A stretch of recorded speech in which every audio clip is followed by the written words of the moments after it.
the CAC Downward Venting BCG. So instead of the ports on the side, it has the downward. You want to get that closer to the camera? It has the downward Turning ports there. translucent mags opaque. And then we also have the Radian Raptor SD. So these are all gas mitigating items. So if you want to build out like the ultimate gas busting or gas mitigating thing, especially if you're using a super high back pressure can, something like that. Maxwell's really disappointed in you right now. Why? He told us his eating a groundhog story, and now you got a Radian Raptor. Yeah. Well, I'm saying like there's multiple of these kits. I figured since we talked to Breek all last week, we could talk about some other brands as well. Bringing Radian. Right, exactly. Radian does good stuff. Yep. Radian does great stuff. A lot of people like Radian. So I just wonder, what do you guys think of these gas busting type of setups, and what I guess. Does anybody run one of these? This is something that I'm interested to thoroughly test. I shot this when we did our viewer-built gun, where we had the YouTube Shorts build a gun. That video's since been taken down, so I'll have to re-upload that. All day. Yeah, for sure. All day long as a lefty. Because, especially if you're shooting a righty gun, that, like, worth the money. Like, honestly, if you're going to go to a range and you aren't even bringing a gun, your buddy's bringing an AR, bring one of these with you and if you're a lefty, yeah, because now you aren't taking all that gas to the face. As a righty, you really don't notice it much because it's all going out. Well, especially if you have something like this where you have something venting off to the side. Gas. This doesn't do all of it, but this does push a lot of the gas down into the magazine. Yes, and so that's the trade-off there. Is you're pushing into your magazine, so your magazines, you're gonna have to clean them a little more often. And do people care? Like, has anybody been like, "Oh, my magazine's dirty"? Yeah, over time it matters. I know people that competitive shooting, they clean their mags after every stage. If that thing touches the ground, it gets cleaned. Wow! Because it only takes one thing to cause a problem, and so a lot of the competition side, even the duty side, mitigate things that could be an issue. Get rid of everything you can. So I wouldn't necessarily want like excessive carbon buildup and gas in my magazines over time. But now if it's like one of those things that like you're truly in a fight or flight situation, how often are you reusing magazines? You know, hopefully you have enough on you. Yeah. So like it's not a problem. Like really, it's not a problem today. It's a problem tomorrow. Yeah. But and then if you have a translucent magazine, well, that's true. I've actually wondered that too. Of like, I wonder how is it? Yeah, I wonder how dirty. Maybe that's something we can do when we go to the range. Is grab translucent bad with mag. just regular side venting. Yeah, because what I'd like to do is test with just like normal mil-spec stuff, right? With like a can on it, and lube that thing up like crazy, like we did out at the range with Breek. Lube that thing up like crazy, just pour it down. Griffin, my bad. Just pour it down the tube and make it crazy, and then shoot it with mil-spec stuff, and then shoot it with this and see what the difference is. My thought with the Radian Raptor, what I've noticed about it, we've done 1 or 2 videos with this, is the shelf on the back isn't as high as something like the Breek or the Griffin. The Griffins are super high, and I'd really so what I mean by the shelf is this thing right here at the back, and you have basically a really good, I don't want to say lockup, but... Hold on, I got one that's already open. Yeah. Guess what? It comes out of that package. Tamper-proof packaging, boys. Yeah, there you go. So it's like the shelf is this area here, the little rise. Right. So on this... Here's the sledgehammer. Yeah, it'll come up basically, and it'll be flush with this ridge right here. Yeah, if anything, it's not that you aren't going to stop the gas from escaping. We put a hand on that quick just so it doesn't fall. Yeah. Essentially, now it can just come out at more of an angle here, where if you come up more, the gas is going to start coming out at an angle up higher. So it's just a lot more likely. And then also it's just more restriction as well. So there might be a little gas saving there. Right. And this does, I believe, it has the, it does. Or, no, it doesn't. The side venting hole. Yeah, some gas busting charging handles like the Breek. Yeah, the Breek does have it. Has it's got the vents on the back. The vents on the back, or one vent on the back, so that the gas deflects out. I believe the Griffin's the same way. A bunch of charging handles do it. The Raidworks, I believe, has it as well. So the other thing you brought, CJ, is the adjustable gas block. Yes, I hate these things, but not the Woj in particular. But I did a whole video on why I don't like adjustable gas blocks. But Charlie, can you explain why, or you, Josh, either one of you guys, can you guys explain why I'm on this podcast, why having adjustable helps mitigate gas if you don't want just like the most gassy thing possible. Because this is in the kit. These all come in like a bundle.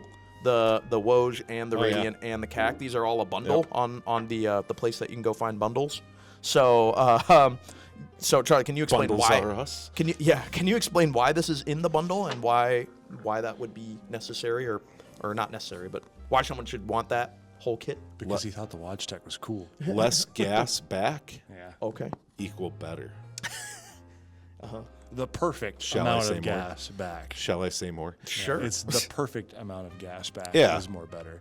Because, I mean, the gun will function if it's over gas, but then you're going to chew on more gas. Yeah, so there's a common term of overgassed. What does that mean? We've said it. You know, few times that's a on the show. great question. Because usually that means that your buffer is too light. So it's not necessarily... For the amount of gas coming back, you want to essentially balance See the out... comment section already. Right? you want to balance out the reciprocating side so you aren't beating stuff up harder than you need to. Well, if you go with like just a stock low profile or like an A2 gas block, front sight post gas block, whatever, usually the hole in the gas block is larger than the hole in the barrel. That allows a little variance for alignment when you go put it all together. But the problem comes in they're usually set up to be like, if the way that you bought it, the amount of gas coming through the barrel was the perfect amount of gas needed to cycle it.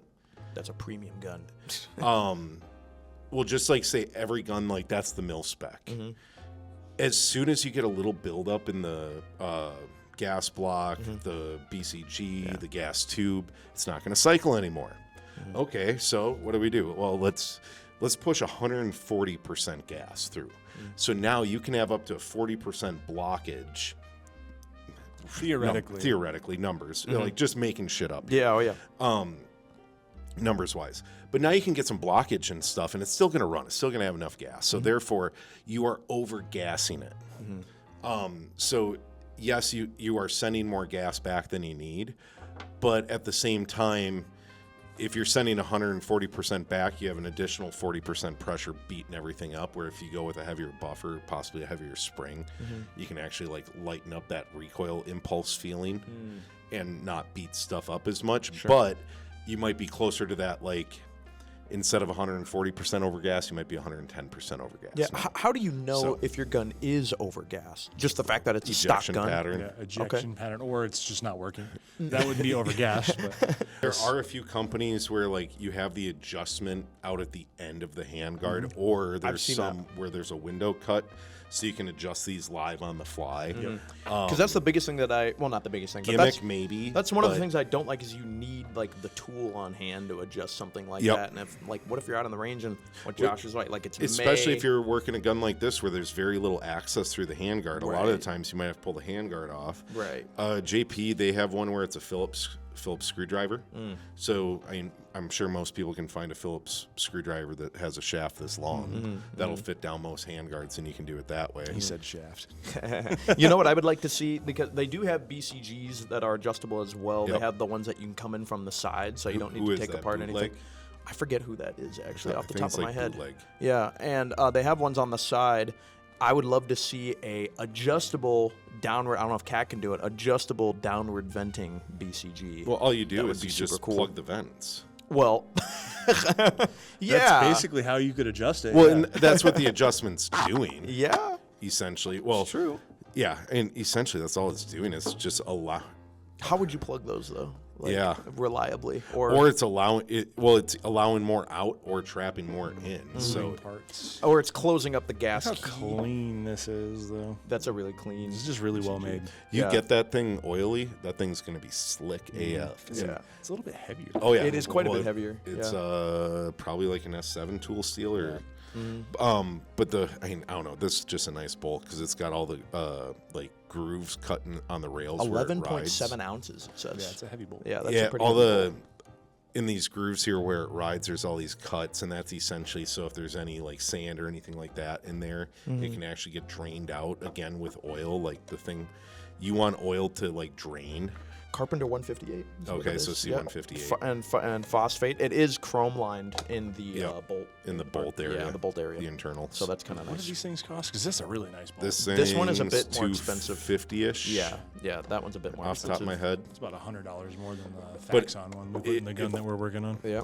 And it's double ejector on it, on the bolt face. And then I believe this one has an upgraded O-ring on the extractor. And you do see these grooves as well on the Yep, side right that's here. what I was talking yeah, about. these They're serrations, they do help. self-clearing. Yeah, they do help deflect the gas down again. Yeah, more so what they do there, those are for debris and just like carbon buildup so it can start scraping it away, but then also give it somewhere to go. And that's where the key is: keep it wet, keep it draining. Oil is your friend with ARs. Which will make things more gassy, I suppose, and when it's igniting or something like that. But honestly, if you're using a can, it's not that terrible. But Depends on what can you're using. yeah. depending on the can. And if it's just a traditional like welded baffle, yeah. But if modern cans with all the flow through stuff they got going, high flow, EcoFlow, high flow, flow through, whatever Flow you through, call it. yeah. I'm gonna Push the gas out the front of the suppressor, please, through. So I'd like to call test these things and just kind of see I feel what like they we're all talking do. about tampons a little bit here. I'd like to test these things anyway. Moving on from that, I'd like to test all three of these things and see how they do out in the field compared to a normal or just a normal like mil spec setup. I do think there'll be CJ, quite you're a big mil difference. spec setup. All right, we are at Target Sports, CJ and I, and we are going to test the CAC Downward Venting Bolt Carrier Group. We've got a nice 300 blackout rifle in here with a CMMG zeroed suppressor on it. We're going to lube the heck out of the gun. We're going to test it with a regular mil-spec bolt carrier that's nickel boron, I think, and then we're going to test it also with the CAC. There should be no other gas mitigating features on this outside of whatever's built into the suppressor itself. Let's go see what it looks like. We just finished shooting that CAC Downward Venting Bolt Carrier Group, and looking at the GoPro footage, it looks like there's almost like a wall where that gas stops instead of being pushed all the way back. And if you look really closely, you can see that it's being heavily vented down into that magazine, which is reducing that gas signature. Now, obviously, we've got about a half gallon of CLP on the gun, so this is nowhere near what you're actually going to experience if you're just shooting an even moderately lubed gun. But you can see how there's a huge difference between just your standard bolt carrier group and then those holes that vent the gas downwards. So, is the CAC Downward Venting Bolt Carrier Group actually worth it, or is it just a marketing gimmick? Well, I think it makes a measurable difference in how the gun feels, at least with the gas pressure blowback into your face, but it's up to you if you think it's worth the money or not. We'll see you in the next one.